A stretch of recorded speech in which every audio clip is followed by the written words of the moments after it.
What's going on, everybody? I am Michael Anthony, and thank you so much for checking out this month's edition of Shutter Magazine. This month, talking about my favorite subject, and that is lighting, and most specifically, I'm giving you guys 5 advanced tips on how to create better photos using creative lighting in your pictures. Now, again, why do we use creative lighting in our photos? Creative lighting does a lot of things, but the number one thing that it does for you is it's going to help you stand out amongst your competitors. That is one of the most important things that you can do when you are in business, because at the end of the day, right, everybody has a lot of choices for photographers. It doesn't matter where you live in the country or in the world for that matter, there are probably a lot of photographers in your area. So by standing out, you're giving your clients a reason to have to book with you. That reason is scarcity. You are the only person in your area that can do photography like this. Now, creative lighting alone isn't going to get it done. It's not going to be the one thing that you have to do. Obviously, there's branding, there is market positioning, there are a lot of other things you have to do, but lighting is one of the biggest things that has impact in your pictures. Now,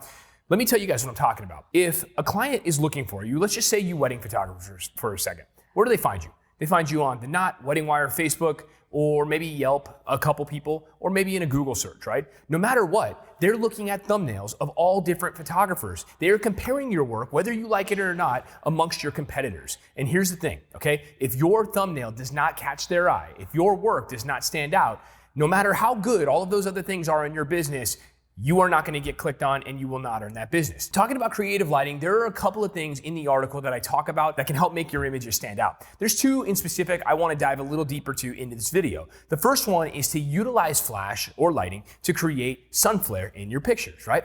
If you guys have been a photographer in the last 5 to 7 years, especially here in California or in the Western United States, sun flare is all the rage. It is the thing right now. People love sun flare for whatever reason, they like it, but sometimes you're not in a position where you can shoot it. Where I live is in northern LA County. We're surrounded by mountains, and oftentimes that sun will get too low in the sky and it will go behind those mountains and we lose it. So what do? Okay, if our client wants that late day sunset type of feel, we create sunset using our flash. Now there's a trick to doing this. Okay, and the number one thing that I see most people make mistakes on is they do not let the light direction come from the same direction that the strongest source of natural light is coming from. By doing that, by adding your light source from the same direction that the strongest source of ambient light is coming from, it is going to look most believable, right? The other thing that people don't tend to do is they don't get the light far enough back in the scene. So there's a couple things that you can do to make this look really good. When you're shooting natural sun, the brightness of the sun is so much that whether you're using the brand new Canon lenses or you're using older lenses, you're gonna have lens flare in the lens, right? However, with flash, if you take a flash and you put it 30 feet back, behind you, even if you fire it at full power, okay, most likely you're not gonna get too much lens flare unless you're firing it directly into the lens, okay? So one of the things that I like to do is I like to create a little glow around our subject by utilizing the light far enough back in the scene. But then what I might do is take a ProPhoto A1 and I might hold it up to the side of my lens. If this is my camera, I'm holding it up to the side of my lens right here. And I fire a very, very light powered flash directly into the lens itself. Now, if you're using a newer lens, this is going to be completely necessary in order to see any flare. Some of the newest lenses are so good at rejecting light that you're not actually going to be able to see them by just using a flash alone.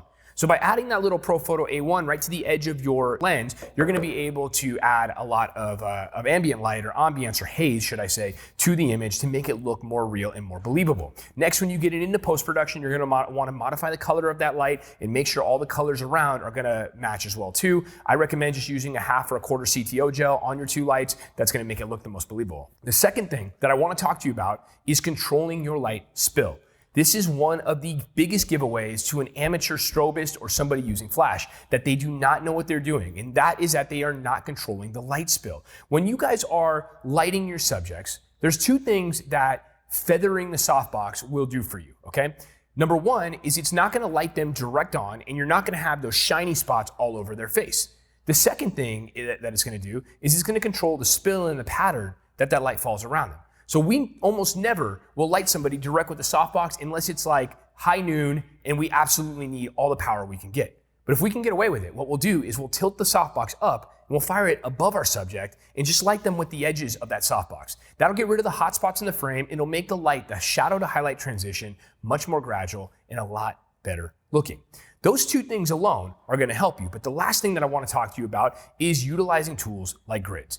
Grids are significantly important when it comes to controlling light spill for small light sources. If you're using a ProPhoto A1, Godox AD200, or something similar to that, okay, those lights are very hard. So that means that if you light somebody, if that light spills on the floor, the transition between highlight and shadow is gonna be abrupt. It's gonna happen right away, right? In our eyes as humans, when we're looking at those images, it's gonna go directly there. Okay, so one of the things that you can do is utilize a grid to control that light spill. Just put it in the spots that you want it to be, whether it's on the back of the head, or it's on a face, or it's on a background. By utilizing the grid, you can control the light and make sure that it looks absolutely amazing. For more information on all of these tips, make sure you check out my article in this month's edition of Shutter Magazine. It's the lighting edition. It's one of my favorite editions, and we go in depth into all of the different topics that I just talked about here. Thank you so much, and we will catch you on the next one.